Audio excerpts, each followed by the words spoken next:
Hi, everybody. As Tim said, I'm Brendan Hurley. I'm a firefighter at the Ayer Fire Department. I've been a part of the full-time staff there for 5 years, and before that I was a call firefighter for 10 years. I'm also a paramedic, and I spend the bulk of my time on the ambulance. So tonight, what we're going to talk about mostly is weather-related emergencies, because that's the bulk of what we deal with for, disasters that you're able to really prepare for are going to be the power outages due to any sort of weather, blizzards, floods, things like that. And to a lesser degree, obviously, you can be prepared for earthquakes and things like that, but we don't see them as frequently, thankfully. So weather does play a large role in what we're going to chat about tonight.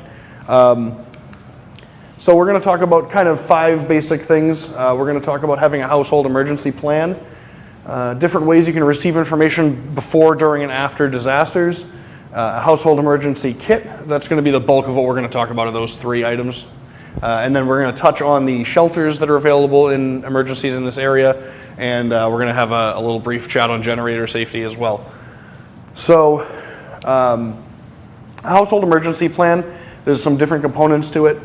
Meeting places, a designated point of contact for your family, having a communication plan, a plan if you have to evacuate, a plan if you have to shelter in place, anticipating all the needs of your different family members, and then practicing your plan, putting it all together and actually trying it and finding the kinks in it.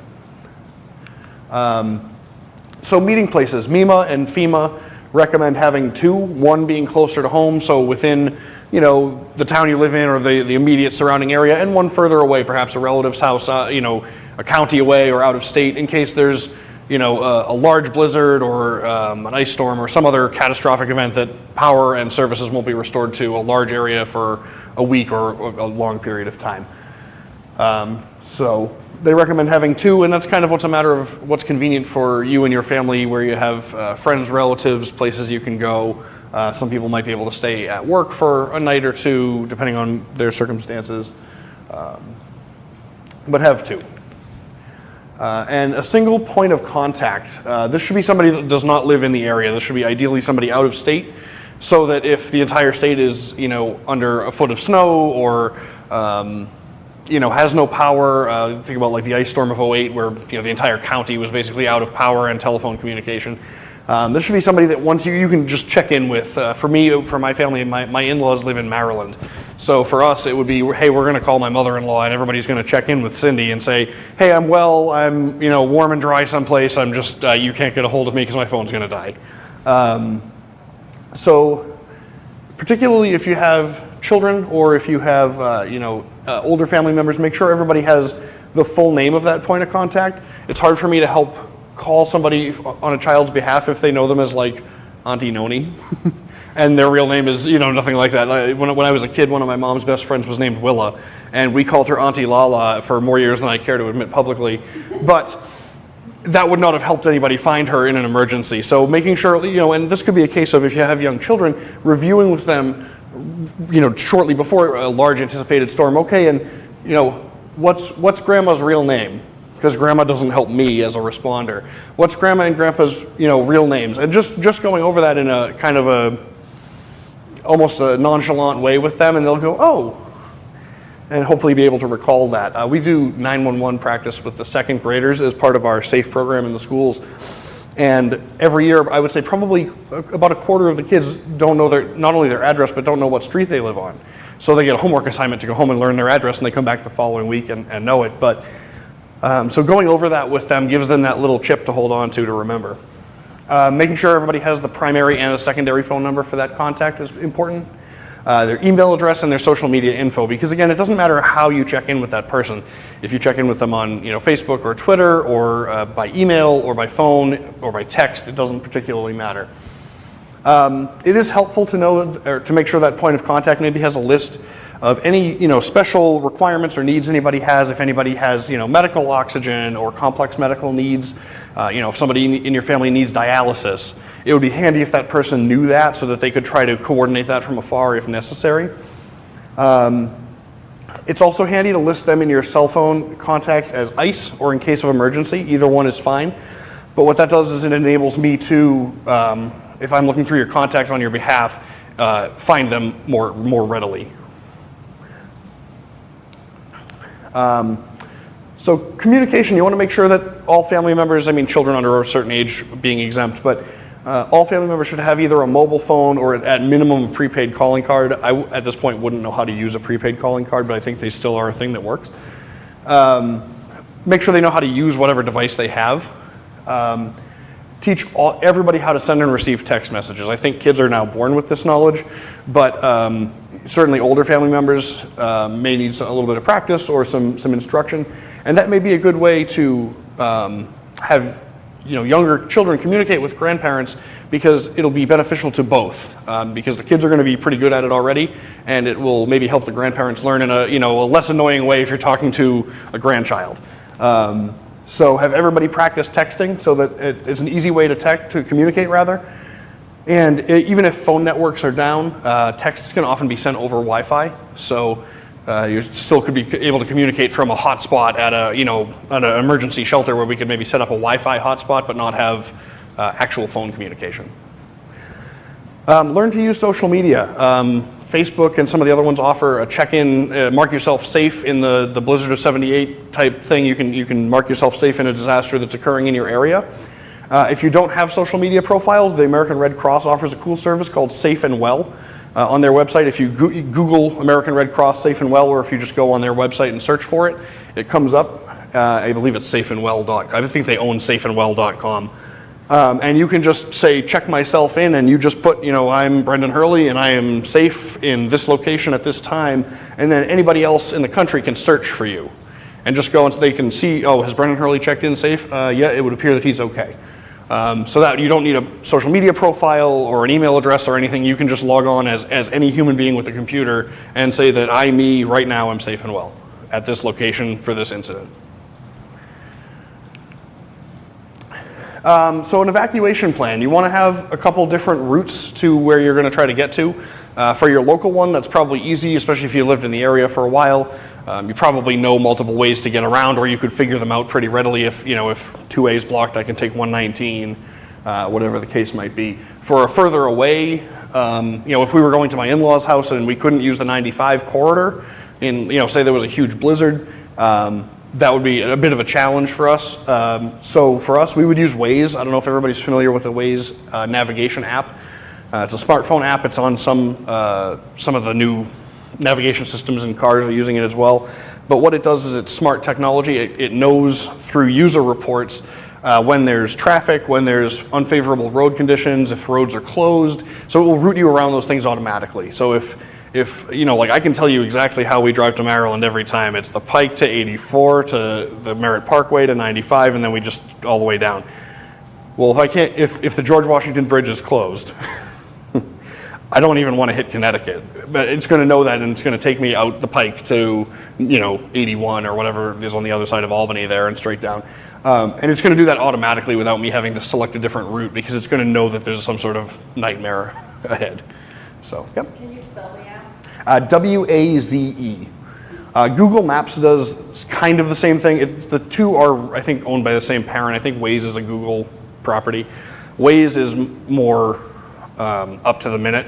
Google Maps will know if there's any major closures and things like that, and we'll send you around, but Waze is faster. So identify your available methods of transportation. If you drive, obviously your car is one, but do you have multiple vehicles in your family? Is one better suited to certain climates or environments than the other? Like I have a pickup truck, my wife has a RAV4.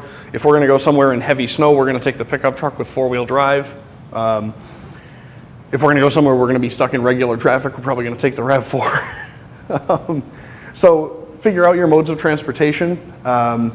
If you don't have transportation, or you're not sure if you don't like to drive at night or in stormy weather, make arrangements with friends, neighbors, family members, in advance. Like, hey, if there was ever a situation where I needed to get to a shelter or get out of here, could I count on you for a ride if you're around?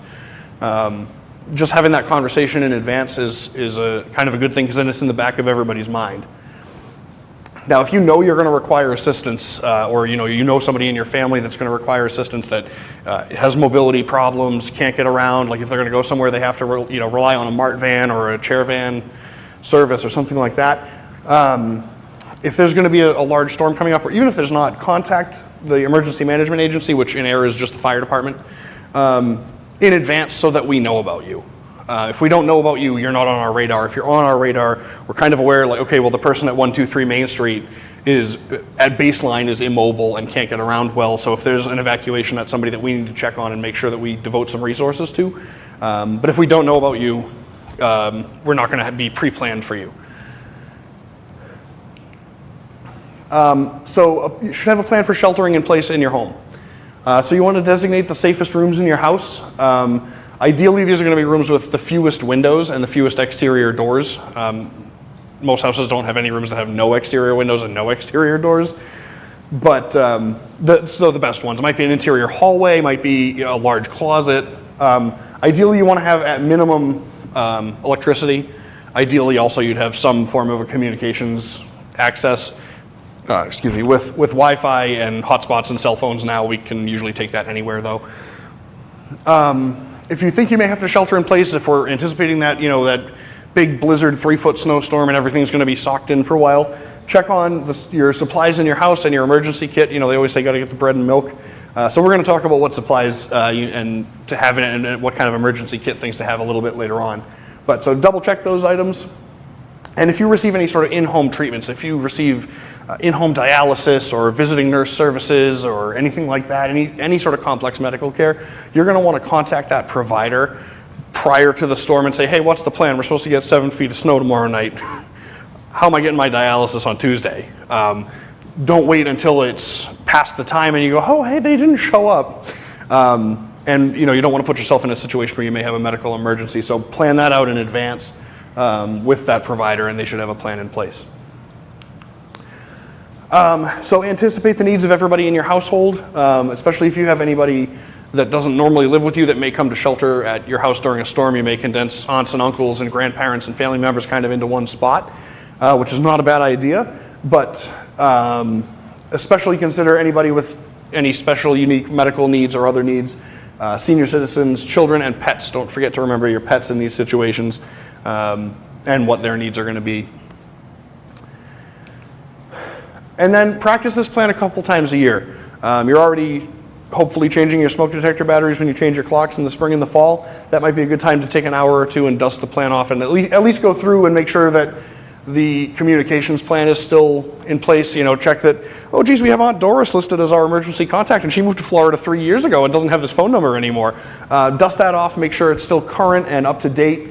Practice those evacuation routes if you have the time or you're headed in that general direction. Check it out. Make sure there's not major construction projects planned. Oh, they're closing that bridge for 2 years to replace it.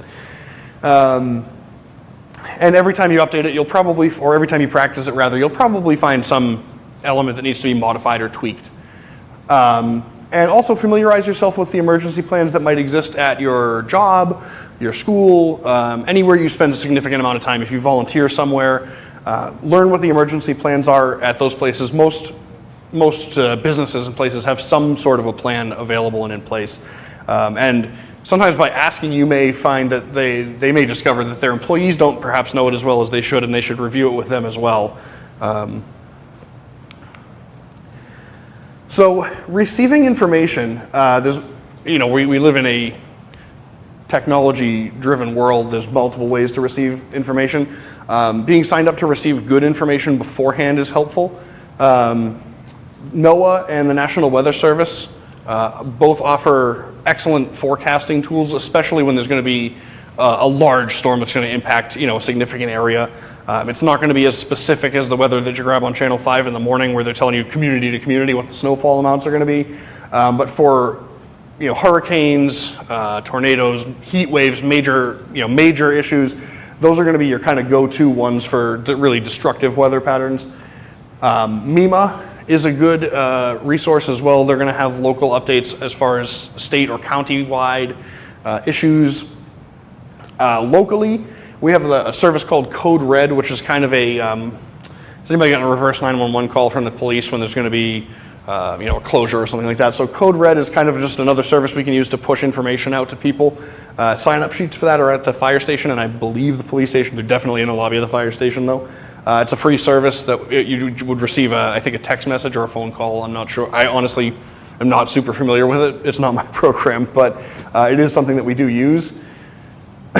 And then the town social media, so the fire department, the police department, the town itself, are all going to attempt to put out useful information in the event of an emergency or leading up to one at least. I do have to reiterate, don't try to report an emergency on those. Like I manage the one for the fire department pretty much alone. So if I'm out, like the ice storm, I was out cutting up trees for 12 hours, so I would not have looked at Facebook for 12 hours. So if somebody was trying to report like, oh, well, there's wires down and arcing in my driveway, so still call 911 for sure. But these are good ways to receive information, particularly as things start to open back up. This will be good for what's closed and what has started to reopen. And then you can always dial 211. I think all of the 11 numbers are owned by the federal government. Like I know one of them's DigSafe, whatever, but 211 is going to give you information locally on shelters, services that are available, closures of roads, facilities, programs, transportation issues, and then other disaster restrictions, like when they tell you not to travel unless you're an essential employee and things like that. So the more things that you're signed up for, that you're already seeing on your newsfeed on social media, or that you have access to, the better off you're going to be, the more informed you'll be. So the home emergency kit. A couple things before we kind of get into the meat of it. So you're going to want to make a checklist because we're going to go through a few slides here. So make a checklist of the items. Keep them together or at least readily accessible where you know where everything is. And when you practice that emergency plan once or twice or half a time a year, just take a look at the items in that kit, make sure that things haven't expired or batteries haven't corroded in their packaging, things like that. So the first thing on here is water. Water is something we all take for granted. We have city water and Ayer, and you turn on the tap and water is there. There's nobody in Ayer that I know of uses a well.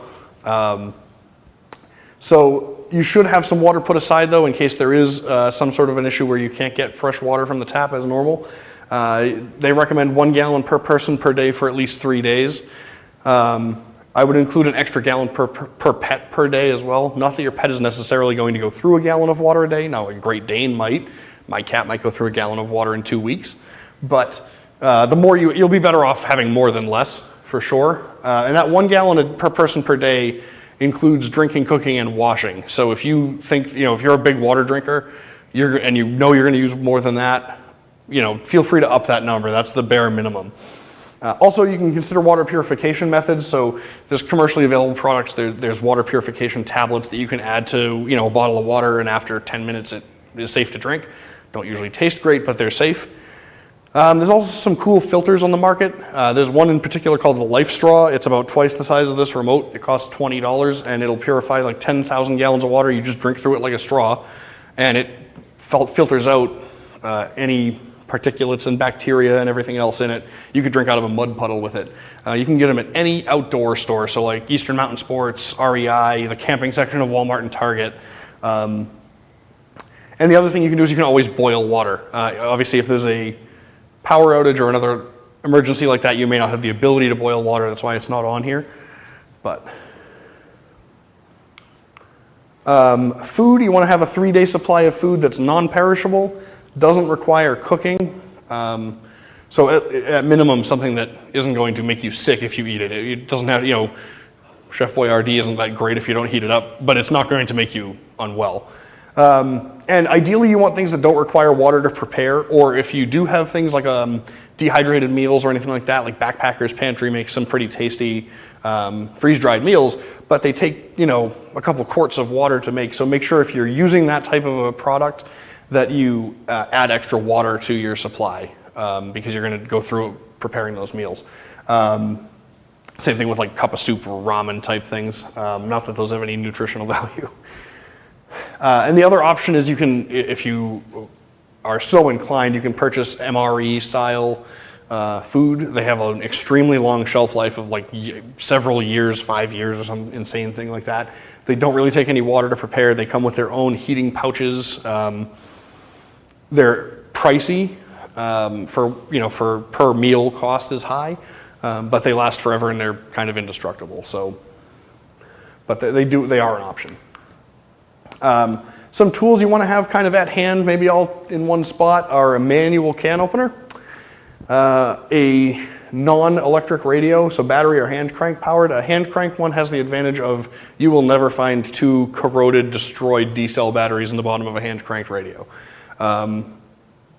If batteries that have been left in the same device forever will eventually fail and corrode. So I would recommend the hand crank powered one if possible, or one that uses a battery for something that you're going to use regularly, like a removable, rechargeable battery. You definitely want to have flashlights, extra batteries, and you probably want a flashlight for every household member, and extra batteries for each one.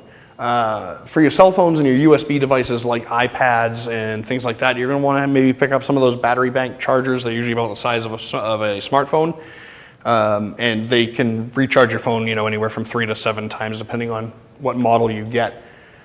You want to make sure you have extra cell phone charger cords and plugs in there, and just have access to basic household tools. Wrenches, pliers, and screwdrivers will enable you to turn off most of the things in your home if you need to. Faucets, natural gas, etc. So those will allow you to do any repairs or shutoffs that you need to do, hopefully.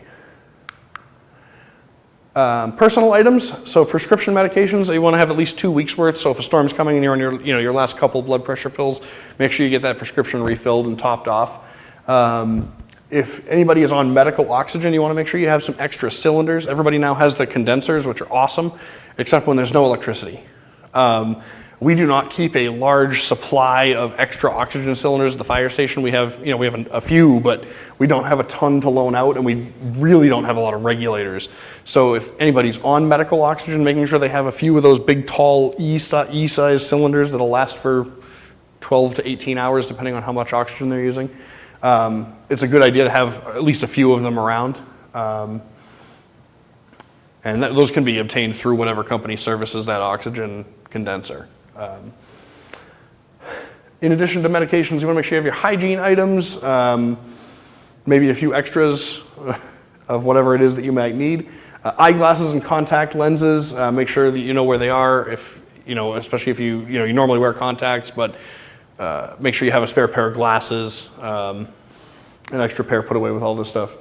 Make sure you grab dentures if you wear them, batteries and any supplies that go with any home medical equipment. So if you use CPAP or anything like that, if it has an emergency battery for a power outage, make sure that it's charged and you know where it is. If there's spare batteries, make sure those are charged and you know where they are and all together. Changes of clothing appropriate for whatever the expected weather is going to be. So even if it's summertime, if we're expecting a violent storm like a hurricane, you're still going to want to have long pants, sturdy shoes, which is my next item, because especially in summertime, we're all prone to run around in boat shoes and flip-flops all the time, which are useless when you're trying to scramble down a driveway full of tree branches or whatever other material. So a good pair of hiking boots or trail shoes, or at least rain boots. And obviously in the winter you want warm items that are going to keep you insulated as well as give you traction and protection from wind and whatever other unfortunate conditions. So pets. Everybody wants to take their pets. People, you hear about it every time there's a hurricane. People won't evacuate unless they can take their pets, and I don't blame them. We have a cat, and I am confident that my wife would die for that cat. And that's fine. But if you're going to take them with you, especially if you need to evacuate, they need to have a collar and a leash or a harness, whatever they wear. And a crate or a carrier is important as well. When we open a shelter, it's usually a high school gymnasium. So if we have 10 or 12 dogs, even if they're all well-behaved dogs, before long that's going to be 10 or 12 dogs that are playing in the high school gymnasium and running around. So the crate or carrier is really important so that we don't have dogs that are having fun that are now knocking people over and being disruptive to other people who are having a bad day. Make sure you bring food for them and their food and water bowls. A current photo, which if you guys are anything like me, there's probably like 300 current photos in your phone if you have a pet. And then if it's a dog with a dog license, make sure you bring that dog license, and then any medical info, just have access to that. Particularly with dogs, like rabies shots, things like that. They may ask at the shelter if they're up to date on all their shots, depending on how organized the shelter is when you arrive. Some documents you want to have access to, insurance policies for sure. I have all mine I have apps from my insurance company, so I have everything on my phone, but paper documents are fine as well. Make sure you have access to your bank account information with you. Identification cards, maybe a passport if you're looking for a second form of identification. And then any medical information that you might have. So there's a couple ways you can do that. There's these little file of life cards that we have at the fire station that you can fill out with your name and address, and they're great to stick on your fridge. And if you ever need the ambulance, if we see this, we immediately know that it's somebody's medical information. The other thing you can do is on your smartphone, if you manage to not open this thing with your fingerprint, if you fail a couple times, it gives you this emergency at the bottom. If you click on this, one of the options is medical ID. And if you click on this, you can list your name, date of birth, whether or not you're an organ donor, any medical conditions you have, medications that you take, allergies you have, height and weight, emergency contacts, all that kind of stuff. And I can view that without ever having to access the other parts of your phone. So I can view that if I just push your home button on an Apple device twice, I can get to that medical ID thing without having access to any of your other information. It's just whatever you want there. And that can be edited in the Health app on a Apple device. I don't know about Android, I apologize. Having access to your medical information, knowing all the medications you take and the doses is important. Not just if you have an emergency, but it may be a case of like, hey, this is going to be a prolonged incident. You may need to refill a prescription at an unfamiliar pharmacy or something like that. So it's a good starting point to have. Money, cash is king. MEMA still recommends traveler's checks. I have not used a traveler's check since 2002, but cash is king, and after a major disaster, the networks that operate ATMs and point of sale systems at most of your retailers are probably not going to be the first things to be restored. So having some cash available will be helpful in the days following a disaster. If you have a baby or young children in your emergency evacuation party, be sure to remember that diaper bag, because you're going to need diapers and wipes and formula, baby food, whatever other supplies might be specific to your child. And for toddlers and young kids, especially if they're at like potty training age, if you have to evacuate your home, it's probably going to be a stressful event. They may have a little regression, so make sure you grab either diapers or pull-ups or Pampers, because it may not be a great time for them to continue with the exact track of potty training that they've been on. And also, if they have a favorite toy, a favorite book, bring both. Because once you get to a shelter, there's really not a ton of things for them to do. So something to keep them occupied, an iPad, whatever the case might be, something to help keep them occupied and not in panic mode is going to be helpful to you and everyone. A couple of other supplies to throw together: a small first aid kit, just a commercially available one with Band-Aids and tape and gauze and tweezers and things like that is always a good thing to have around the house. A whistle, waterproof matches and a lighter, local area maps or an atlas, and sleeping bags or warm bedding. So when we set up a shelter, we basically have a trailer full of cots and like disposable blankets and pillows. So if you want something better than that, which I assure you do, have either sleeping bags or some other type of bedding that you can grab readily. That will be helpful to you and honestly to the shelter as well, because we have a finite amount of supplies, so everybody that shows up with their own stuff just helps us keep more supplies for people who don't. The emergency shelters in this area, so the police station in Ayer is our primary one, but it's like a light duty shelter. So it's generator power, so it's always gonna have heat or AC, but it's really only a warming and cooling center. So when we have a heat emergency in the summer and it's 107 degrees, they'll open it for people who don't have adequate air conditioning, and they'll do the same thing in the winter if we have a power outage or a particularly cold spell. They will open up. They have the community room at the police station is accessible from the public entranceway without having to enter any secure parts of the building. It's very convenient for everybody. You can go in, get warm, get cool, charge your phone, do whatever you need to do, and come and go as you please. If we need to open up a larger shelter, it's going to be either the high school or the middle school, situationally, or possibly both. Situationally dependent on how many people need evacuation, and if one school was isolated by down trees or power lines or something like that. I think in the 15 years I've been on the fire department, I think we've opened one of the schools, I think once, maybe twice. I guess it'd be twice, because I think we did in the ice storm in 2008 and the October nor'easter in like 2011. But in 15 years, those are the only 2 times. And it's always a little bit chaotic. We had probably 75 people in the October Nor'easter in 11 at the Shirley Middle School. It went well, but getting it organized and actually making the decision to actually open the shelter was interesting from our side. So, but those are the shelters that we would use in this area. And then just a quick note on generator safety. If you have a generator to power your home or components of your home, those should always be at least 15 feet away from any home or building. 15 feet is an absolute minimum. If you can move it 50 feet away, that's even better, because you don't want to fill up your house with carbon monoxide, because then when you call because your carbon monoxide alarm is going off, all the heat that you've built up inside your house is going to be released when we open all your windows and point a giant fan inside your door to blow in fresh air to remove the carbon monoxide. So the further away you can safely get that generator without overtaxing the cords you have, the better. Make sure you use an appropriately rated cord. So when you buy the generator, invest in that heavy duty cord that's going to be able to handle that amperage and voltage to run whatever systems it is that you're planning to run off that. If you're going to invest in a generator, invest in a decent transfer switch and the correct electrical equipment to run that machinery. Don't backfeed it through your dryer plug. Have that stuff installed by an electrician, a licensed professional, and the way to do that, really the best thing to do is to call your electrician and have a chat with them about what systems you want to run in a power outage. It usually will not be every single thing in your house. It's usually heat, the refrigerator, maybe the stove, maybe not. Depends on how much you want to spend on a generator and what's important to you.